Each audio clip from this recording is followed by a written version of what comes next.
Nós vamos hoje para João 1:12.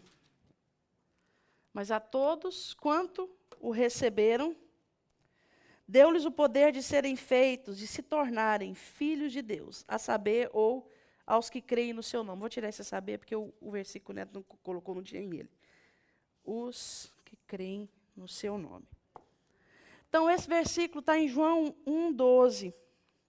É um versículo tão importante para você evangelizar. Aqueles que nunca receberam o Senhor como seu Senhor e Salvador, eles são criaturas de Deus. Mas como não tiveram o seu espírito recriado, ainda não podem ser chamados de filho, porque não foram religados ao Senhor. Mas esse versículo, parece que falta algo. Você não tem essa impressão? Porque começa com mais, não é? Mais. Ainda tem uma vírgula aqui que eu não coloquei. Mais. A todos quanto receberam. Se eu falar assim, ó, mas o Éder veio. Vocês vão entender a frase? Está faltando alguma coisa, não está? Se eu falar assim, a X ficou em casa, mas o Éder veio. Está completa, não está? Então, eu vou desafiar você nessa semana a decorar 2 versículos. Porque tem um antes desse. Amém? Você aceita o desafio? Mas o outro é tão lógico que você vai emendar ele com o mais, não vai fazer diferença nenhuma. O outro é o seguinte, o outro é tão óbvio, tão explica todo esse versículo.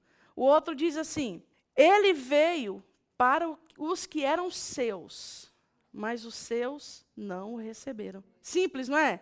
Ou seja, ele veio para quem? Para os judeus, não foi? Jesus não veio primeiro para os judeus? Ele veio para os que eram seus, mas eles não o receberam. Graças a Deus, Deus é bom por causa disso, mas a todos quanto o receberam, deu-lhes o poder de serem feitos filhos de Deus, a saber quem? Os que creem no seu nome. Amém? Eu fiz para você colocar no seu carro, eu fiz não, o bispo fez. Na sua geladeira, funcionou? Quem gosta de ir na geladeira, funciona, né? No painel do carro também. O painel do carro é importante para alguém como eu, por exemplo, que sofria de impaciência no trânsito. Toda vez que eu for pecar, né, eu olho lá, o salário do pecado é a morte. Né? Interessante que eu tive uma experiência interessante no trânsito essa semana. Eu saí de casa, estou dirigindo, aí uma tartaruga na minha frente. Uma tartaruga sobre 4 rodas. Eu estava no carro da pastora, a pastora do lado, eu assim... Sabe aquela vontade assim de encostar no para-choque, né? Ajudar. Não é bater, não. Vocês não me entendam mal. Né? Ajudar. Aí eu falei assim, a gente ainda pega uma tartaruga dessa na frente? A pastora falou, não faz isso, abençoa ele. Eu falei, se eu te abençoo em nome de Jesus. Eu te abençoo de verdade. Quando eu falei isso a segunda vez, eu te abençoo de verdade, o cara pisou no acelerador e se mandou.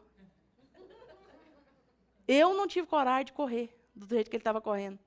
Eu falei assim, meu Deus, era tão simples assim. Eu podia ter deixado de pecar 1000 vezes, abençoado umas 1000 pessoas, ainda chegado mais rápido na igreja. Que coisa. Ai, glória a Deus. É, né? É verdade. Queridos, abrir a sua Bíblia em Mateus, nós vimos que os reis magos, que não eram mágicos, nós vimos isso semana passada, que eles eram estudiosos, estudavam astronomia, não é astrologia, é astronomia, tá bom? Estudavam a posição dos astros, a influência que isso tinha e tem sobre a colheita, sobre a pesca, sobre a caça, e tem ainda hoje. E eles estudavam culturas, eles estudavam antropologia, por isso eles eram conselheiros do rei, e de certa forma eles eram reis, porque os sábios governavam junto com os reis. Então a Bíblia traduz o nome deles para reis magos. Magos, na tradução da linguagem babilônica, quer dizer sábio, por isso que algumas Bíblias trazem a palavra os sábios. A Bíblia em nenhum momento diz que eles eram 3. Vocês já perceberam isso?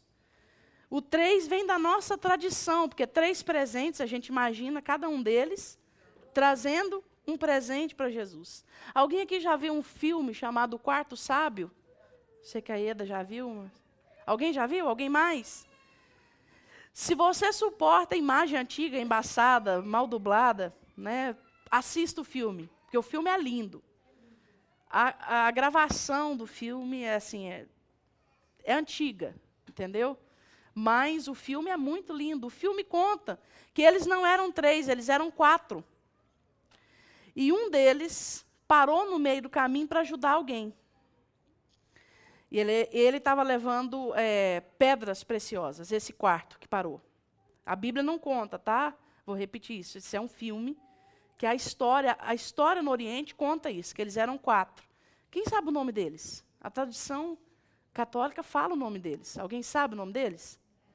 Gaspar, Baltazar, Melquior. Esse outro que era o quarto, eu não lembro. E a história conta o seguinte, que ele levou pedras preciosas. E ele, o tempo todo, ele para ajudar pessoas no caminho, porque ele percorreu uma jornada muito difícil. E os outros 3 continuam. E os outros 3 até, né, faz uma pressão nele. Nasceu o Salvador, você vai ficar. Você tem que adorar. Você saiu com o propósito de adorar o Salvador. E ele ele ajuda uma vila de pobres, depois ele ajuda uns leprosos, depois ele ajuda crianças. E toda a ajuda que ele vai dar custa uma pedra preciosa, que ele ia levar para Jesus. E ele olha para o tesouro, tipo assim, está diminuindo. Quando eu chegar na frente do Senhor, não tem nada, né, para dar. Sei que a última pessoa, ele dá a última pedra, assim, que era desse tamanho, uma esmeralda, né, Eda? Verde. Coisa mais linda, esmeralda é verde, né? Uma pedra verde, assim, coisa mais linda. Ele dá essa pedra para salvar uma pessoa, uma velha, que já estava morrendo. É uma velha ou um velho? É uma velha mesmo, né? Ele dá para salvar essa pessoa. É uma velha, Marcelane? Ou é um velho? Não lembra? Sei que assim, a pessoa já ia morrer, mas ele salva a vida da pessoa. E aí, ele descobre-se que passou na vida dele simplesmente 33 anos. Ele, nessa peregrinação, durou 33 anos. E ele descobre que Jesus acabou de ter sido morto, que ele não conheceu Jesus. Ele estava chegando. Essa obra foi tudo chegando em Jerusalém. E aí, no final, talvez eu esteja contando algo para vocês assim com palavras diferentes, mas procura o livro, o filme. Tem tempo que eu assisti. E aí ele chega no último momento.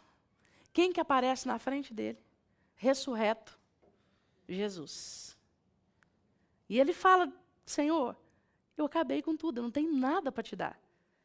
Aí Jesus fala para ele assim, você me deu a vida inteira. Porque toda vez que você fez por eles, você fez por mim. Então, de todos, você foi o que me ofertou mais. Você me deu tudo o que você tinha. Você me deu não só os presentes, você me deu a sua vida, os seus melhores dias. Então, o filme é muito bonito. Procura o filme para você assistir. Repetindo, a Bíblia não diz que isso aconteceu. É uma história, mas é uma história muito linda que compensa ver. Inspira a gente. Então, esses 3 homens, eles saíram de uma terra distante e eles foram adorar Jesus. Nesse momento, no mundo espiritual, Deus está revelando a ponte que ele ia fazer de volta dos gentios com acesso a ele. Porque eles vieram, e Jesus veio para os judeus, mas eles não o receberam. Como é que é o versículo que nós vamos decorar? Ele veio para os que eram seus, mas os seus não o receberam. Mas a todos quanto o receberam, deu-lhes o poder de serem feitos filhos de Deus, aos que creem no seu nome. Amém? Glória a Deus por isso. E esses 3 homens trouxeram 3 presentes para Jesus. Eles trouxeram ouro, incenso e mirra. Todos esses 3 têm significado tremendo e vários tipos de significado. E nós vamos ver alguns deles. Queridos, o ouro na Bíblia representa a natureza divina. Toda vez que o ouro aparece, ele está representando a natureza do próprio Deus. Lá no Velho Testamento, a prata representa a natureza de Jesus, que era homem e Deus. E a madeira representa a natureza humana. Mas, ok, prata e madeira não está no contexto. E o ouro é um presente para a realeza. Quando eles trouxeram ouro para Jesus, eles estavam dizendo o seguinte, Jesus é rei. É incontestável que ele é rei. Imagina 3 homens vindo de fora, e um deles, ou todos eles, não sei, trazendo ouro para Jesus. E quando a Bíblia fala ouro, não foi uma bolinha de ouro, não. Eles com certeza trouxeram muito ouro. Um ouro que deu para sustentar Jesus no ministério, na infância, no ministério, por muito tempo, porque José ficou aproximadamente 9 meses no Egito, quando ele fugiu. As pessoas falam que foi muitos anos, mas não foi. Foi aproximadamente 9 meses. Não, no Egito não. Ele voltou e foi criado na Galileia. Que aí, por causa de Nazaré. Por isso ele foi chamado Nazareno, que ele não nasceu em Nazaré, né? Ele nasceu em Belém. Então, outra coisa que a história conta, e a gente vê os cartões de Natal, né? Dos 3 magos chegando diante da manjedoura e colocando os presentes, não é isso? Mas houve um espaço de tempo entre isso aí. Entre o nascimento de Jesus até a chegada dos magos, houve aproximadamente 2 anos. Tanto é que quando eles não chegam diante da manjedoura, eles chegam na casa. Vamos ver esse texto? Você abriu em Mateus? Está em Mateus, capítulo 2, 11. Thank you. Entrando na casa, não foi na estrebaria, amém? Entrando na casa, viram o menino com Maria, sua mãe. Por que é que não cita mais José? Com certeza, José já estava trabalhando, já estava tendo uma vida normal. Ele não estava mais fugindo de um lado para o outro. Se eles estivessem em fuga, eles estariam juntos. Então, esses detalhes da palavra de Deus nos mostram que eles já estavam tendo uma vida normal nesse período. Sim, mas isso aqui é narrativo. Isso aqui é narrativo. A fuga pode ter sido antes. Porque eles mostram que, como é que fala? Herodes matou as crianças de 2 anos para baixo.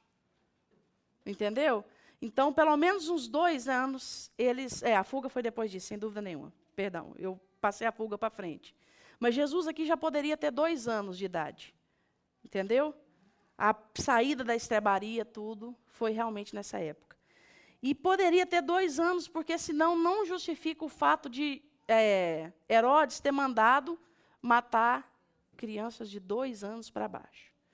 Outra coisa interessante que tem nesse texto é o seguinte: quando Herodes manda matar as crianças, eu sempre pensei que tinha sido milhares. Inclusive, semana passada alguém falou assim: será quantas crianças? E eu falei assim: deve ter sido milhares, porque judeu tinha filho igual rato. Não foi? Mas só quando você vai orar o contexto histórico, ele mandou matar as crianças apenas de Belém e apenas as crianças de sexo masculino. Então, aproximadamente, teria sido somente 20 crianças, 15 a 20 crianças. Eu não posso falar de apenas, porque morte é morte, né? E é dolorida anyway. Né? Crianças morreram. Mas isso nem é relatado na história dos piores crimes de Herodes, para vocês terem uma ideia. Que não Herodes foi muito pior do que isso que fala. Então, esses homens chegaram, o baby Jesus, né, o menino Jesus, como fala, já era realmente um menino, não era um bebezinho. Claro que ainda não teria sido desmamado, porque a gente sabe que os judeus desmamavam entre a idade de 5 a 6 anos de idade. Né? Prosseguindo, onde nós paramos? Não, nós paramos no ouro. Né? Então, eles trouxeram ouro, que representa que Jesus era realmente rei. E eles vieram falando: onde está o recém-nascido? Rei dos judeus. E essa palavra recém-nascido, em Lucas, ela aparece seria como uma criança de 2 anos, que ainda bebe leite, mas que não é mais no colo da mãe. Incenso. Eu vou voltar, porque tem outra explicação para isso. Tá? Eu só vou dar essa geral, depois eu volto. Incenso fala da humanidade perfeita de Jesus, porque incenso é algo que tem que subir o tempo todo para agradar ao Senhor. A sua vida, a minha vida, tem que o tempo todo queimar como incenso agradável ao Senhor. Aquilo, Filipenses 4:11, se eu não me engano, diz assim, que tudo que é perfeito, tudo que é de louvor, tudo que é de boa fama, tudo aquilo que é sem mácula, seja isso que ocupe o nosso pensamento. e no final termina, para que assim nós possamos agradar o Senhor. Então, na nossa vida tem que ser o tempo todo uma constante motivação de agradar ao Senhor.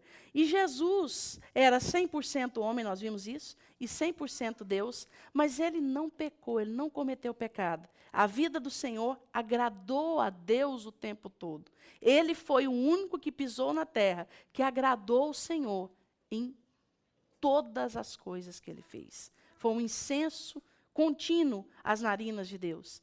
Tanto é que quando ele sai das águas do batismo, pouco depois no capítulo 3, o que Deus fala? Este é o meu filho amado, em quem me comprazo. Numa tradução de hoje seria, em quem eu tenho alegria, aquele que agrada o meu coração. Esse é o meu filho amado. Então, o incenso representa isso, a vida perfeita que Jesus levou. Se tem alguém com sono, a gente levanta, faz uma oração, dá uns pulinhos, um murro do lado. Tem? Glória a Deus. A mirra é uma erva aromática amarga, que também era usada para embalsamar corpos. A gente sabe que quando Jesus morreu, as mulheres foram até o túmulo dele levando o quê? Mirra. Antes um pouco de Jesus morrer também, chegou uma mulher e quebrou aos pés dele um bálsamo perfumado, que também é mirra. E a mirra aqui representa o tipo de morte que Jesus ia ter, o tipo de vida que Jesus ia ter. Porque Jesus não teve só uma morte de cruz, ele teve uma vida de cruz. Jesus nos livrou da morte na cruz, mas ele não nos livrou de uma vida de cruz. Fala isso para o seu irmão, você tem que ter uma vida de cruz. E a vida de cruz é amarga.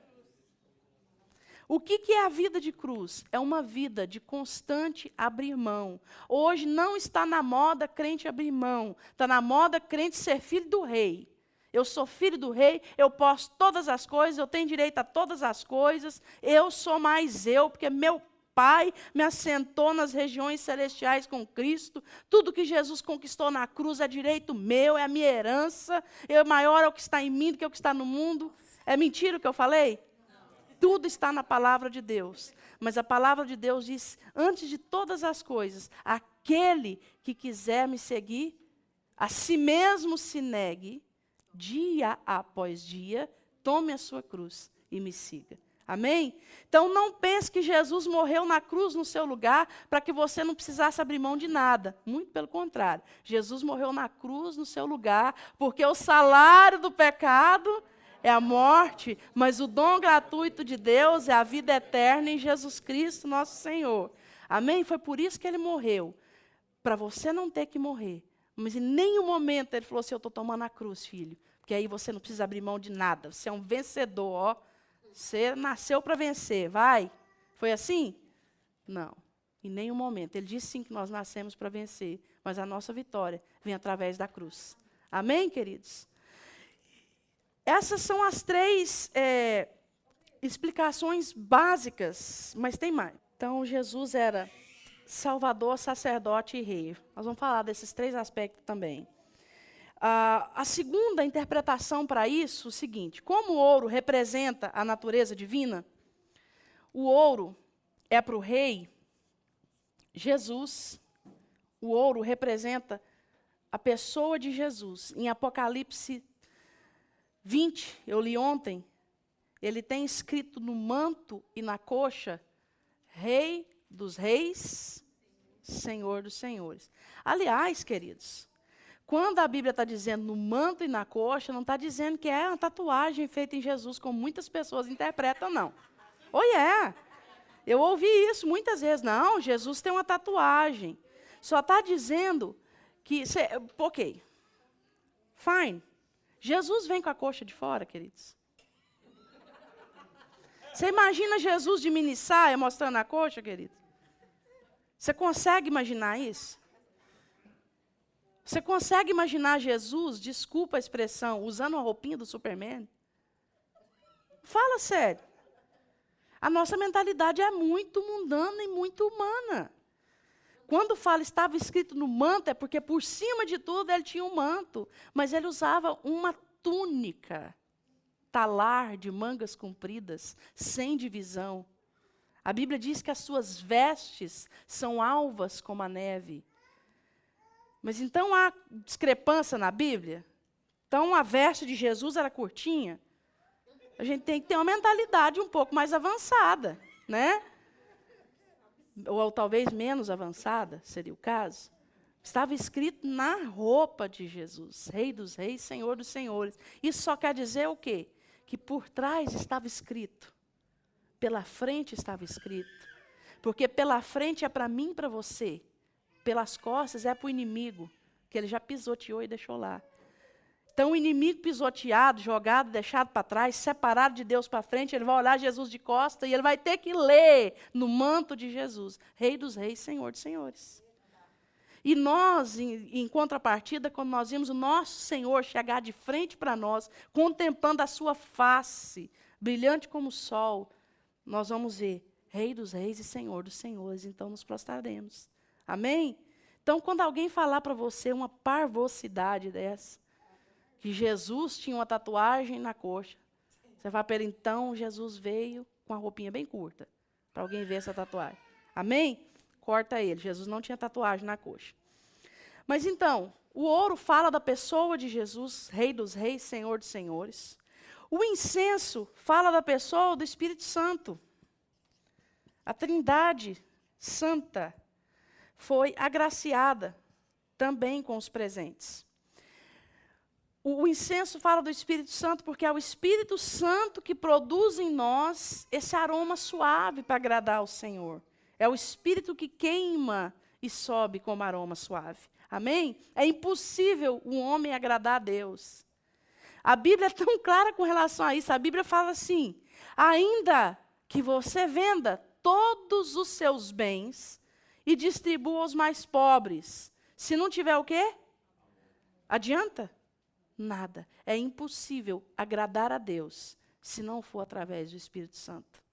Amém? É Ele que gera em nós esse mover de agradar ao Senhor. E a mirra fala de um presente, fala da pessoa do Pai. Porque a mirra serve para embalsamar, a mirra serve, ela é amarga. Fala de um pai que entregou o filho para a morte. E ele mesmo teve que embalsamar. Amém? Então, esses são outros significados. Um outro significado interessante, eu esperei que ele falasse, mas ele não falou. Danilo citou semana passada, que os três também representam o átrio, o santo dos santos e o santo lugar. Por quê? Aí, nesse caso, começa de trás para frente. Todo mundo lembra do desenho do tabernáculo? Lembra? Eu vou desenhar, hein? Se vocês não falar que lembra. Então, o tabernáculo era assim, né? Quadrado. E a gente sabe que na entrada do tabernáculo, quando o sacerdote entrava, qual era a primeira coisa que ele fazia? Sacrificava um bichinho. Tinha o quê? Morte no altar. Depois ele lavava a mão por causa do sangue. Ele lavava antes e lavava depois, porque tinha a bacia e a bacia de bronze. Então, a primeira coisa que lembra o átrio, de trás para frente, por que de trás para frente? Porque no caso do tabernáculo começa com a morte. Não é assim? Olha que interessante. Para ele chegar lá no Santo dos Santos, no tabernáculo, o sacerdote, primeiro ele tinha que se purificar. Sacrificar para quê? Tirar o pecado. Não é verdade? Depois ele passava pelo santo lugar, que era outra divisão. O santo lugar tinha um candelabro, o que mais? Uma mesa com pão, o que mais? Um altar de incenso. Então, o incenso fica exatamente no meio, algo perfumado. Como que alguém pode ser incenso agradável a Deus? Sendo luz. Não é assim? Sendo justo, andando de acordo com a palavra de Deus. Nós sabemos que nós só seremos luz e só somos luz quando obedecemos a palavra de Deus. Amém? E por fim, ele entrava no Santo dos Santos, onde tinha o ouro, a presença divina, a arca era de ouro. Amém? Só que nesse caso, do incenso, ouro e mirra, acontece o inverso. Lá fala ouro, incenso e mirra, só que nós começamos pela mirra, porque é a morte de Jesus que nos capacita a ser luz, que nos capacita a entrar no Santo dos Santos. Amém? Deus é lindo demais. A outra interpretação, e também tão certa como, é porque quando você vai pregar num domingo, por exemplo, você vai trazer um ensino para a igreja, se você trouxer tudo, você bagunça a cabeça do povo. Agora, eu não importo de bagunçar de vocês, porque eu sei que vocês estão lendo, vocês estão em cima do assunto, não estão? Amém? Posso ouvir um amém? Oh, glória a Deus, glória a Deus. Então, não tem problema bagunçar a cabeça de vocês. Então, fala da unção sacerdotal que havia sobre Jesus, por causa do incenso. E em Hebreus diz que ele não era só o sacerdote. Ele era o sacerdote e, ao mesmo tempo, ele era o quê? O cordeiro que ia ser morto. Ele não era só o sacerdote. Ele era o sacerdote e ele era, ao mesmo tempo, o sacrifício. E isso nos fala da mirra. Amém, queridos? Então, Jesus, ao mesmo tempo, ele era santo, ele era Deus, ele era o sacrifício e ele era o sacerdote. Alguém tem alguma pergunta para fazer com relação a isso? Nós temos bastante tempo, graças a Deus. Algumas pessoas, alguns teólogos também dizem que o fato de serem 3 reis magos, a gente não sabe se é 3, a Bíblia diz, queridos? Não, mas a gente imagina que é 3 por causa dos presentes, amém? A gente imagina que é 3. Que são 3, né? É 3, não. São 3. É 3, só pode usar para a Trindade. Porque ao mesmo tempo são 3 e é 3. Isso é lindo demais. Até a língua portuguesa se curva diante do Senhor. Que coisa linda. Então, eles dizem que também representa 3 famílias de povos. Noé teve 3 filhos. Quem arrisca o nome deles? Nossa, fiquei feliz agora, hein? Sem Cã. Algumas Bíblias falam que Cã é Cão e Jafé. Nós sabemos que esses 3 aqui foram pais da humanidade. Você gostando ou não da ideia, você é descendente de um dos 3. Né? Se você é mais mulado de moreninho, possivelmente você é descendente de Cão. Se você... Sorry, Léo, é a verdade. Se você é semita, se você é asiático, possivelmente você é descendente de Jafé, desse aqui. Jafé? De Sem, perdão. E se você é europeu, como diz... Cadê o Gilberto? Não está aqui. Que saudade que deu. Gilberto falava, eu sou europeu, sangue nobre. Então, se você é sangue nobre, descendente de europeu, você é descendente de Jafé. Mas dizem que esses 3 representam os 3 povos, por isso que eles vieram do Oriente. Eram um de cada lado. E isso é possível que seja. Mas também a Bíblia não diz nada. Isso tudo é especulação de teólogos. Eu falo para vocês, o ditado popular é assim, de médico e de louco, todo mundo tem um pouco. Eu falo que de médico, cantor e louco e teólogo, todo mundo tem um pouco. Porque de cantor também todo mundo tem um pouco, né? Vamos dizer que você nunca cantou no banheiro. Continua aí no texto. Eu falei dos meninos, né? Tem uma coisa interessante, só para ninguém te pegar. Olha aí em Mateus 2,18. Quando, hoje, graças a Deus, tudo que você ministra no estudo bíblico, você tem condição de ir para o Google, que hoje eu falo que o Google é o pai dos burros, não é mais o Aurélio, né? A gente tem condição de ir para o Google e saber se aquilo que aquela pessoa falou é verdade, se não é verdade, se tem, se é aquilo mesmo, se não é. E isso desbanca muito pregador que gosta de inventar as coisas, mas tem coisas que vocês vão ter que optar por acreditar em mim, a não ser que você tenha uma enciclopédia bíblica que vai procurar. Mas quem quiser a minha, pode pegar. Agora, isso aqui você deve encontrar no Google, não com tanta clareza, mas eu tenho um livro que é um comentário sobre o livro de Mateus, muito bom, por sinal. E o autor, que é uma pessoa muito bem conceituada, é um americano muito bem conceituado. Ele fala muito bem alemão, foi a primeira tradução da Bíblia para o hebraico, ele fala grego. Ele é um profundo estudioso. E ele deu uma explicação muito interessante.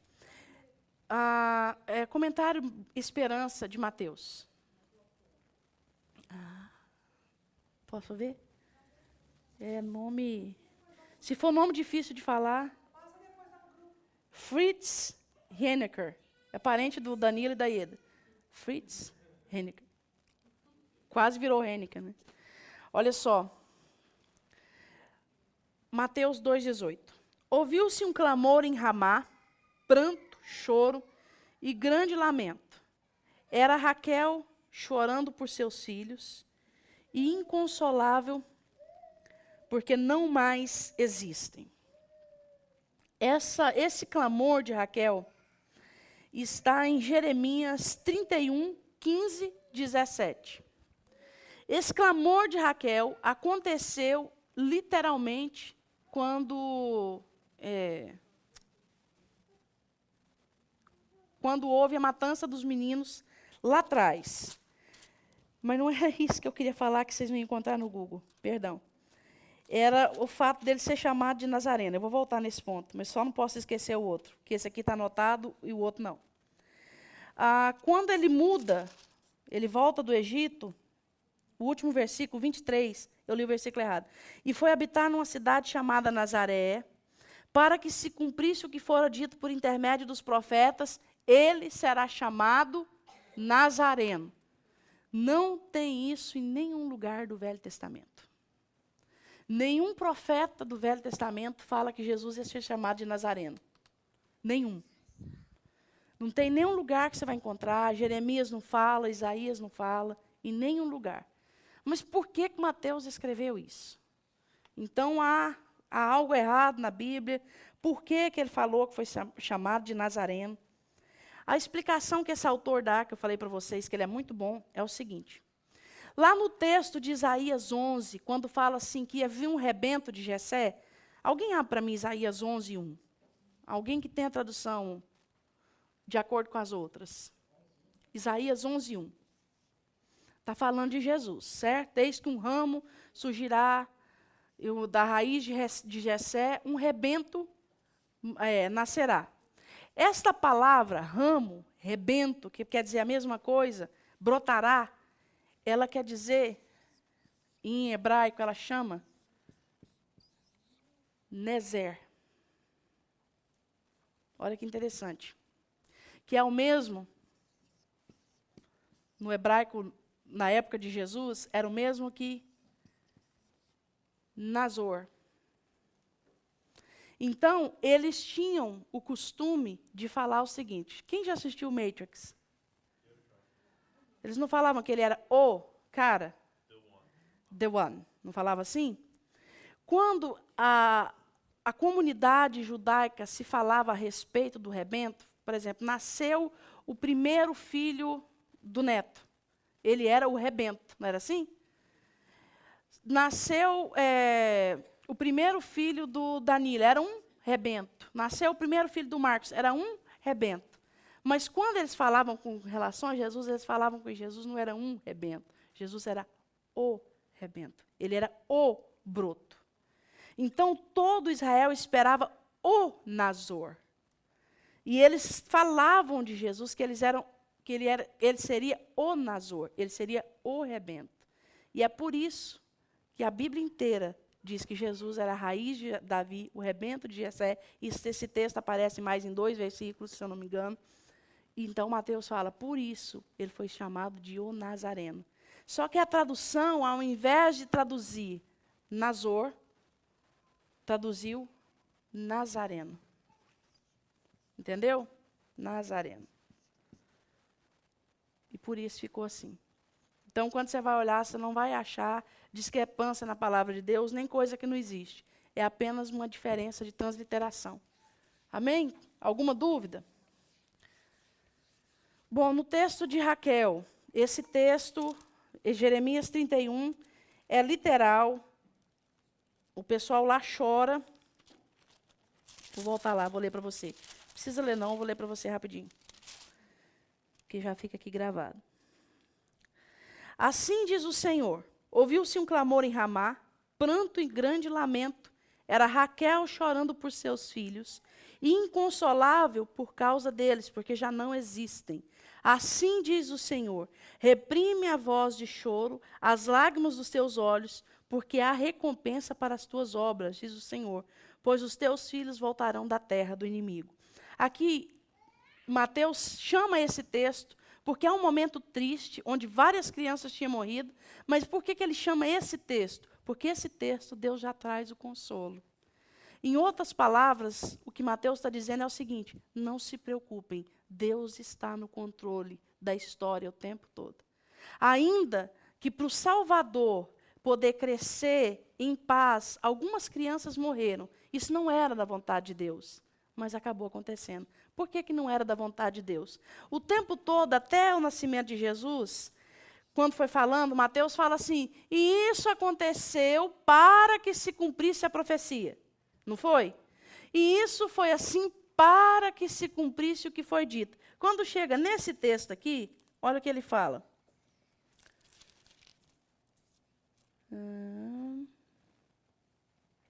Então se cumpriu o que fora dito. Ele não diz que isso aconteceu para que se cumprisse. Em outras palavras, Mateus apenas está dizendo: olha, isso não é da vontade de Deus, é da vontade permissiva de Deus. Coisas ruins acontecem, às vezes, mas não quer dizer que Deus quis assim, quer dizer que Deus permitiu que fosse assim. Amém? Dá para entender? João 3, naqueles dias, versículo 1. Naqueles dias apareceu João Batista pregando no deserto da Judéia e dizia: arrependei-vos, porque está próximo o reino dos céus. Porque este é o referido por intermédio do profeta Isaías. Vós do que clama no deserto, preparai o caminho do Senhor, endireitai as suas veredas. Usava João vestes de pelos de camelo. Mateus 3. Oh, perdão, Mateus 3, sorry. Mateus 3, eu estou lendo o 4. Usava João vestes de pelos de camelo e um cinto de couro. A sua alimentação era gafanhotos e o mel silvestre.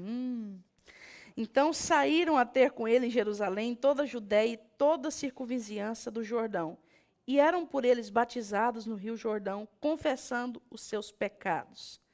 Vendo ele, porém, que muitos fariseus e saduceus vinham ao batismo, disse-lhes: raça de víboras, quem vos induziu a fugir da ira vindoura? Produzi, pois, frutos dignos de arrependimento. E não comeceis a dizer entre vós mesmos: temos por pai Abraão. Porque eu vos afirmo que destas pedras Deus pode suscitar filhos a Abraão. Já está posto o machado à raiz das árvores. Toda árvore, pois, que não produz bom fruto, é cortada e lançada ao fogo. É interessante porque esse texto é tão usado fora de contexto. Deus, é um dos textos mais usados fora de contexto. Mas vamos começar então com naqueles dias. Naqueles dias apareceu João Batista, pregando no deserto da Judéia, e dizia: arrependei-vos, porque está próximo o reino dos céus. Hoje, queridos, nós vivemos exatamente os mesmos dias de João Batista. Hoje cabe a nós, Igreja do Senhor, o ministério que havia sobre Elias, que é o mesmo que havia sobre João Batista, hoje está sobre quem? A Igreja do Senhor. A mensagem tem que ser a mesma. Arrependei-vos, porque é chegado o reino dos céus. Amém? Não tem que mudar a mensagem. Mas eu quero hoje não falar da mensagem, nós vamos falar da mensagem na próxima aula, mas eu quero falar do mensageiro. Por que mudou? Onde entrou um bichinho que mordeu os mensageiros que ele mudou? Naqueles dias apareceu João Batista no deserto da Judéia e dizia: arrependei-vos, porque está próximo o reino dos céus. Primeiro lugar, onde ele estava pregando? No deserto da Judéia. Deserto fala de lugar de pessoas excluídas, de pessoas que sofrem. Hoje, a igreja procura qualquer lugar, menos o lugar dos excluídos. Hoje a igreja, se brincar, ela quer se instalar no palácio. Quando eu falo igreja, eu estou falando igreja na terra, não estou falando de igrejas específicas, estou falando da igreja do Senhor Jesus. A igreja tem que estar onde há necessidade de arrependimento e de salvação. Ah, mas não há necessidade nos palácios? Há necessidade nos palácios. João Batista também pregou no palácio. Porque ele pregou no palácio, ele foi decapitado. Mas qual é a mensagem que a igreja prega no palácio hoje? É a mesma mensagem que João Batista pregava? As igrejas que estão no palácio. Quando eu falo no palácio, é a igreja elitizada. Hoje há uma elitização da igreja.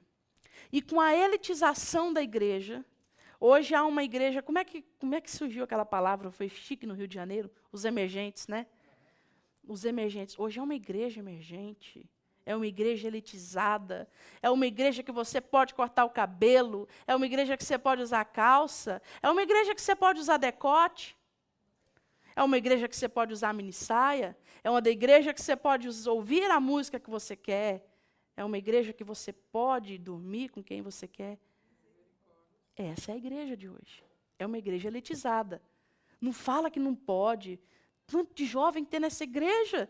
Se de repente a pastora Cleusa baixa um pregão e fala, jovem não namora mais, só casa. Tá, sai tudo da igreja, não faz isso.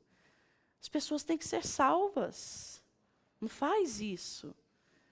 Ah, fulana não consegue não usar saia curta. Não fala contra a saia dela. Jesus aceita ela a si mesmo. Deixa. Ah, e se o marido da irmã fulana olhou, ele que pecou. Essa é a igreja elitizada. Falar de pecado, eu estava contando para o Neto, para algumas pessoas, num artigo de John Piper, que ele falou que um grande pastor nos Estados Unidos chegou para ele e falou assim, a gente canta demais sobre a cruz, isso está errado. É tão depressiva a mensagem da cruz. Fala de morte, de abrir mão. A gente tem que pregar coisa viva, vitória. Tem que parar. Pois é. Só pregou isso. O maior evangelista já pisou na face da terra. Então, hoje há uma elitização da igreja. E nós temos que olhar textos igual de João Batista. Apareceu João Batista pregando no deserto. Primeiro, qual lugar que eu quero estar? É no lugar que eu me sinto bem ou no lugar que há necessidade? Primeira coisa é o lugar. Onde é necessário que eu atue? Ah, mas tem lugares que não dá. Queridos, é onde precisa que nós temos que ir. Amém? Mas João Batista tinha um estilo completamente diferente. Você sabe por que ele tinha um estilo completamente diferente? Porque a mensagem que ele pregava era completamente diferente. Não tem como você ser igual e pregar algo diferente. Não vai colar. O que você prega tem que estar em sintonia com o que você vive e com o que você é. Porque senão, eles vão falar, ih, mais uma lata batendo. Por que João fez a diferença? Por que ele impactou? Porque ele não só pregava algo diferente, mas ele vivia algo diferente. A Bíblia diz lá em Gálatas que vários homens estavam pregando sobre Jesus. Mas a gente ouve falar de Paulo, de Marcos, de Mateus, de Lucas, de João, e a gente não ouve falar desses homens. Porque a mensagem era igual, mas a vida completamente diferente. Pedro, Paulo, os discípulos expulsavam demônios, e teve uns rapazes também que decidiram expulsar.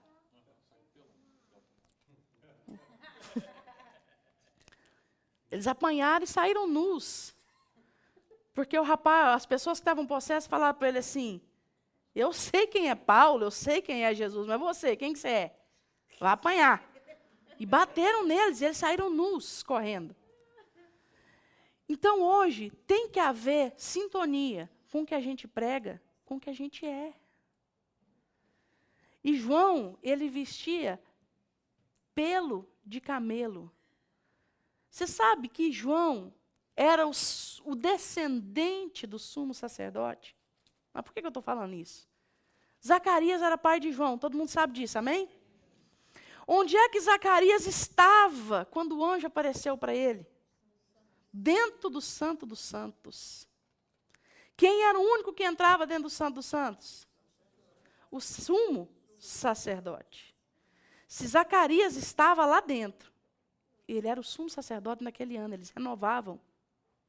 Se ele era o sumo sacerdote naquele ano, ele era um sacerdote de grande importância.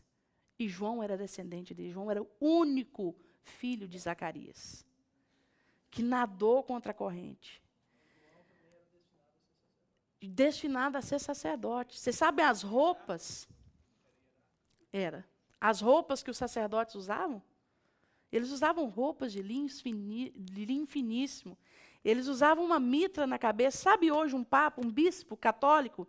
Era aquela roupa, mais ou menos, que os sacerdotes usavam. Ainda tinha pedras preciosas no peito. João era destinado a vestir aquela roupa, mas porque a mensagem que João pregava não era aquela mensagem de religião, de hipocrisia, de farsa, de ator e atriz. Era uma mensagem de realidade. Ele falou, não posso vestir isso. Eu não posso vestir isso. Eu vou usar algo completamente fora. Mas eu quero usar algo que me permite pregar aquilo que eu tenho para pregar. Queridos, não tem como nós falarmos de simplicidade e andarmos de pluma e paetê. Não tem jeito. Não tem jeito a gente falar de simplicidade e não sermos simples. Não tem como nós pregarmos Jesus, o verdadeiro Jesus, o verdadeiro reino de Deus, que é dar para o pobre, para depois receber, sendo que nós queremos receber, e nós queremos engordar, e nós queremos reter. Então, João vem na contramão do sistema, ele já vem abafando mesmo, causando estrago. Um homem que era para ser sacerdote, imagina o que o povo falava. Meu Deus, lá vem aquele doido. Isabel e Zacarias demoraram demais a ter filho, foram ter filho velho, o menino nasceu com problema mental. Está no deserto, o menino come gafanhoto e mel silvestre. Sendo que todo dia tem a parte do sacerdote, que a melhor parte Deus guardava para quem? Para o sacerdote. Todo dia tem lá, o pai dele tem carne à vontade, o pai dele tem farinha, tem os melhores bolos, os melhores pães de Israel. É distribuído na casa do menino todo dia. E o problema mental está lá no deserto, comendo gafanhoto e mel silvestre, andando na contramão do sistema. Eu quero que você medite sobre isso em casa. Amém? Quem fez o trabalho, quer me entregar, quem não quer me entregar, quem apenas quer falar sobre ouro, incenso e mirra, fala comigo se você escreveu alguma coisa diferente. Amém? E nós vamos falar um pouquinho de João Batista, da mensagem e a tentação de Jesus na semana que vem. Não falte ao estudo bíblico. Amém? Olha, queridos, para pregar a realidade do Evangelho, nós temos que andar na contramão do sistema. Amém? Nós temos que ser diferentes. Se nós formos iguais, nós não temos autoridade nenhuma para falar. Amém, queridos? Nós só podemos falar se nós fizermos as coisas diferentes. Vamos orar? Senhor, nós te louvamos, bendizemos o teu nome pela tua palavra. Bendito o dia que o Rei Jesus veio, 100% homem, 100% Deus, e se entregou por nós. Viveu vida de cruz e se entregou por nós. Pai, que nesses dias, a unção que estava sobre a vida de João Batista, que introduziu Jesus ao mundo, seja latente sobre a igreja, para que nós possamos introduzir o reino de Deus ao mundo, introduzir o reino dos céus. Senhor, que nós possamos voltar a vestir pele de camelos, a voltar a comer gafanhoto e mel silvestre, Senhor. Que nós possamos voltar a ter autoridade para dizer: arrependei-vos, porque é chegado o reino de Deus. Senhor, devolve isso a nós. Nos mostra, Senhor, onde nós estamos andando em favor do sistema, onde nós somos iguais. E por sermos iguais, não temos autoridade para falar nada. Senhor, nos transforma. Mas faz de cada um de nós agentes do teu reino.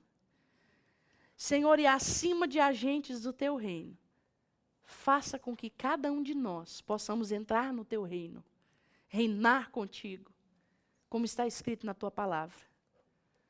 Senhor, que essa palavra fique implantada dentro de nós, na nossa mente, no nosso coração.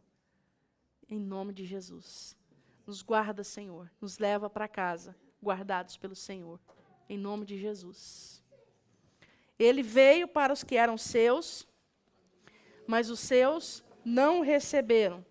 Mas a todos quanto receberam, deu-lhes o poder de serem feitos filhos de Deus, os que creem no seu nome.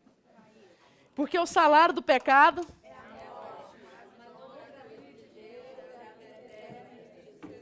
glória a Deus.